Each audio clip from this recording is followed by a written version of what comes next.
is low, when the blood creeps and the nerves prick and tingle and the heart is sick and all the wheels of being slow. Be near me when the sensuous frame is racked with pangs that conquer trust and time, a manic scattering dust and life a fury slinging flame.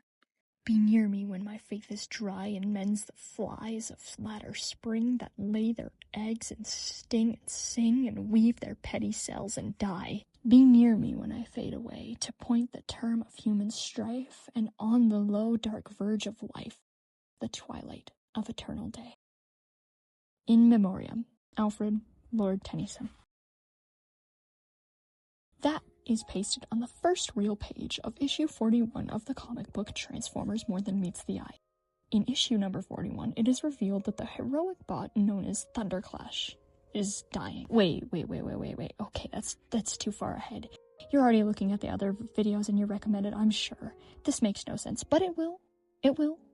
We just have to go all the way back to the beginning. 4 million years too behind, but 36 issues too ahead. I'm just gonna... Yep, there we are. Cycle yada yada circa 2012. Rodimus Prime, one-time Matrix holder and well-known Autobot, stands in front of a crowd and gives a speech that goes a little something like this. They say that 12 million years ago, on this very spot, the first Cybertronian realized he could change shape. 6 million years ago, right here, Nova Prime told the world he'd build an ark. And 4 million years ago, to the day, Optimus Prime stood where I now stand and turned down Megatron's first and only invitation to surrender. What happens here tomorrow will rank alongside those moments. Tomorrow, this patch of land becomes a launch pad. Tomorrow, I will board the Lost Light and set off in search of our ancestors. They were known as the Knights of Cybertron. They are real, and I want all of you to come with me. Bumblebee says it's your duty to stay here, on a planet you no longer recognize, amongst people who will resent you for the sacrifices you've made in their name. I say, you've done your duty. The war is over. The day you never thought would come, that's today. You've earned the right to see the universe without a gun in your hand. Inspiring words, supposedly not even written by Rodimus Prime himself, which... yeah, it takes away a lot of points, regardless of who wrote it. Like a real good speech giver would tell you, it's how it's presented that really matters. Rodimus Prime convinced over 208 people to board the Lost Light with him in search of the Knights, which pretty much was an ego booster. Rodimus Prime is a huge ego on him. Today, I'm not here to talk about their journey as a crew, but rather the individual leading them all. Rodimus Prime of Nyon, one-time Matrix holder, and captain of the Lost Light. So, quick character introduction. Hot Rod came online in Nyon 4.2 million years ago. Pretty much since the moment he came online, Hot Rod ached for change. It seemed to be what he ran on. Sitting still was never his thing. He was a freedom fighter before the war started, yet he refused to join the Decepticon movement. Hot Rod took on the title of Rodimus Prime not because it was bestowed upon him like in Tales of Old. Tales of Old being the 1986 movie Transformers, the movie. Rodimus Prime is a title that comes from an interaction Hot Rod had with the bot Swindle. Swindle buttered Hot Rod up and referred to him as Rodimus Prime, and it just stuck. Now, if you noticed anything about his character in that, put a pin in it. Rodimus Prime is very much like Optimus Prime as a character, in which he tends to have a flat character arc for most of the story. Not much within himself changes so much as the world around him does. Now, where were we? Ah, right, the Lost Light. The Lost Light is a ship that becomes home to about 208 passengers, not including the head operators Drift, Ultra Magnus, and last but not least in any stretch of the word, Rodimus Prime. An unplanned quantum jump causes the loss of about 40 Autobots. The Lost Light lands on the planet in which the 40 missing have fallen, and... oh, sorry, I'm getting a call. Rodimus, it's me, ship's genius. What? No, not Perceptor, it's... wait, highbrow, no, it's Brainstorm, okay? Brainstorm. Jeez. Anyway, brace yourself. I'm about to tell you why the quantum generators malfunctioned. that 41 down.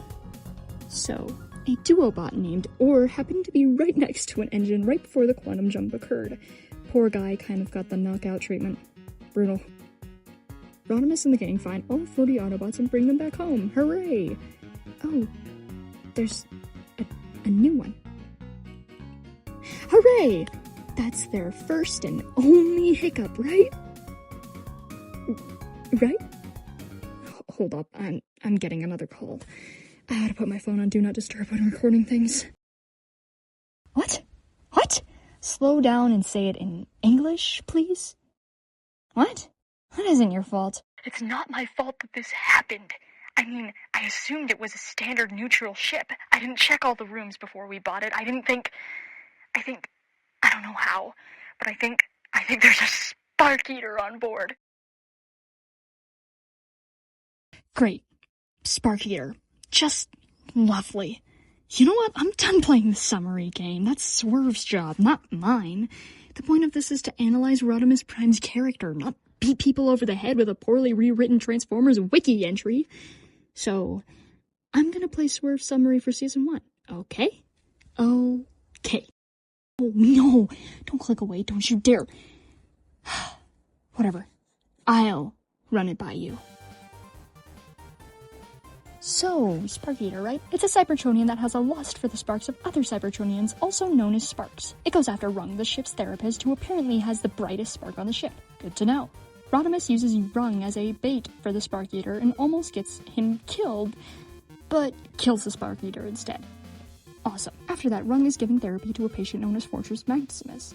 Fort Max kinda crashes out big time and decides to take Rung and another passenger, Whirl, hostage.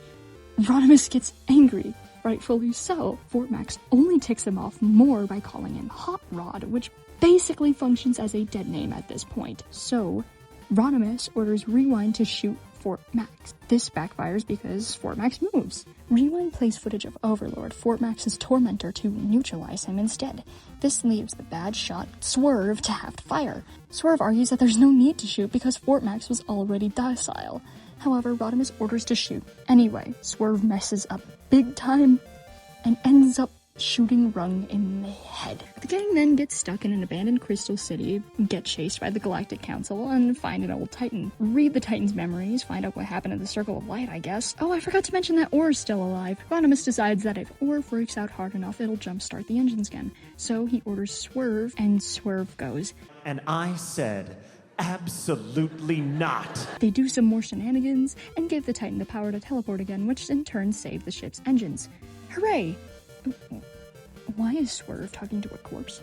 Oh well, doesn't matter. He seems to really like doing that. Red Alert ends his life. Rodimus crashes out over it. Overlord is in the basement. Did I mention that? And isn't let out.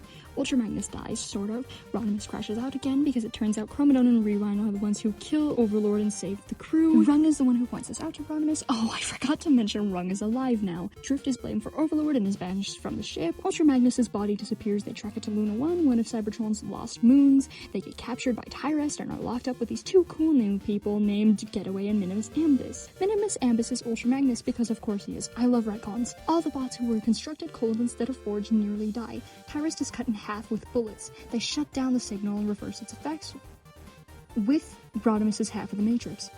He destroyed the Matrix. Then they make a movie and go home by request of Optimus Prime for a pit stop, pretty much. There? You got all that? Good. Because I'm not repeating myself. The common thread within that series of events that I tried to make clear without making it glaringly obvious is Rodimus' habit of putting others in direct danger when he has his eyes on a prize. This is the biggest difference between him and Optimus Prime. Optimus Prime is the very model of a modern Major General, and by that, the perfect leader. Optimus can come from two different words. The common consensus is that Opti comes from the word optimism, which isn't wrong. He's a very optimistic guy, but he's also grounded. The second word I'm talking about is optimal, because he's always searching for the optimal solution, the preferred outcome, which for any leader would be save as many people as you can and make sure the majority make it out alive. Now, why did I bring all of that up? Because Rodimus, while not exactly an antithesis to that value, tends to lose sight of this. He's obsessive and impulsive. He puts the lives of members of his crew in danger countless times for the sake of the many. This isn't entirely negative nor positive. Rodimus isn't a bad person. A lot of the shots he does call end up benefiting them, but they always tend to be violent, which, really, what can you expect from someone fresh out of a 4 million year long war? Rodimus is also ego-driven. He wasn't willing to let the crew believe he had anything to do with the whole Overlord thing, so he let Drift take the blame. He is also a very jealous person, which affects many of his decisions. We see a little bit of this when he gets upset that he wasn't the one who stopped Overlord, and we see it shine through when it comes to the character Thunderclash. You can't really talk about Rodimus Prime's ego without bringing up Thunderclash. Thunderclash is a renowned Autobot, loved by many, hated by none, except for Rodimus. To quote him from the film about the Lost Light crew, "Little victories." Look, hands up, cards on the table. I don't see it. The hero worship, the blind adulation, I don't see it. In fact, the whole cult of personality, I actually find it distasteful. And if that's unfashionable, if that's uncool, well, I'm sorry. I didn't become captain because I thought it was cool. You know, I'm not up here. I'm not making all these sacrifices and leading these guys into battle and being inspirational. I'm not doing it because it makes me look good. Rodimus Prime and his crew were out on a quest to find the Knights of Cybertron and thus Cyber Utopia. You want to know who else is looking for the Knights of Cybertron? No, go on. Guess. I didn't think that through. I guess that doesn't really work because I'm a pre-recorded YouTube video and you're a live person watching it. I can't hear you. Okay, it was Thunderclash, who had boarded the Lost Light to have a quick little discussion. After some small talk, which was very passive-aggressive on Rodimus's part. What? That's my quest! That's our quest! Yeah, Rodimus didn't take it very well, and he handled it poorly. This is because deep down, Rodimus knows that Thunderclash is a much better captain than he could ever be. Thunderclash is genuine, kind, and heroic. All without effort, completely humble and grounded at all times. Rodimus has to go out of his way to be heroic and a good leader, because good leadership just doesn't seem to be in his nature. Finding out that Thunderclash had the same objective as the Lost Lighters did was Rodimus's last straw. There are 3 people on the Lost Light that are highly important to Rodimus, even if he never says so out loud. Drift, Ratchet, and Ultra Magnus. When Thunderclash and Ultra Magnus meet, they shake hands, which becomes an awkward hug initiated by Magnus. Thunderclash appeals to Drift almost instantly because he seems to have practiced spectralism, which is Drift's practice. Thunderclash and Ratchet are good friends and helped each other get through schooling. Each interaction adds to Rodimus's frustration. When he hears that Thunderclash is also looking for the Knights of Cybertron, he loses it, because that would mean someone could beat him to the punch. Somebody could complete his, their quest before them. But that still isn't the full picture, is it? Rodimus may have panicked because he saw that if the 3 truly wanted to, if they could go along with Thunderclash, if his crew wanted to, they could go with Thunderclash. Deep down, Rodimus knows that Thunderclash is the better option. He knows that Thunderclash does what he does because of his big spark. He knows Thunderclash isn't nearly as self-motivated as him. He knows how easily he can lose everyone he knows and cares about to people who are much better than he is. And this is because Rodimus has a low self-esteem. A really, really low self-esteem. He covers it up with all this self-aggrandizing junk. The rod pod, the constant need to paint himself as the hero in the eyes of his crew. It's why he gets so pissed when Rung points it out. He isn't used to people understanding him so easily, nor is he used to any compassionate approach when it comes to his ego. And that's just season 1. I'll make a part 2 for this when second semester comes to an end. I know it's a long way, but it makes it easier on me. Also, I do just want to clarify, since some people don't understand, this is my personal interpretation of Rodimus's character. This is not fact. None of this is stuff that James Roberts has explicitly said about him. This is just what I've gathered based off of my relatively fuzzy memory of these comics. I hope to see you in part 2. Till all are one.